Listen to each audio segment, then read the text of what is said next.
On June 18th, Ether put in a 1.5-year low of 880. Now this was over an 80% loss from its November of 2021 highs.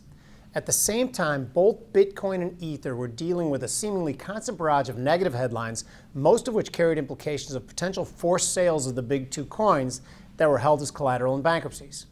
Now, despite these headlines, both Bitcoin and Ether seemed to find important levels, 20,000 for Bitcoin, 1,000 for Ether, and then began to trade sideways around those levels.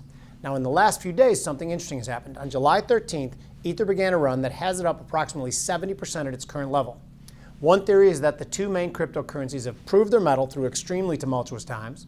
However, there are many who will argue that recent strength in both currencies may be a function of short covering from those who held short positions in anticipation of those liquidations. Now, in other words, a fairly typical buy the rumor, sell the fact sort of thing. Now, remember that CME Group now offers options in both micro Bitcoin and micro Ether, but we're going to be using the futures for these examples. If a trader believes that the recent strength in Ether is an indication that the massive bear market is over, they could represent that by buying the July micro Ether futures contract at 1,610, and target the March support level of 2,500.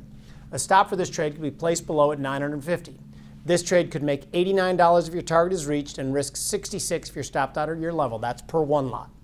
Now, if a trader believes that the current strength is a short squeeze that will soon lose steam, they could express that by selling the July micro Ether futures contract at 1,610 and target a return to those June lows of 880, and a stop for this trade could be placed above at 2,100.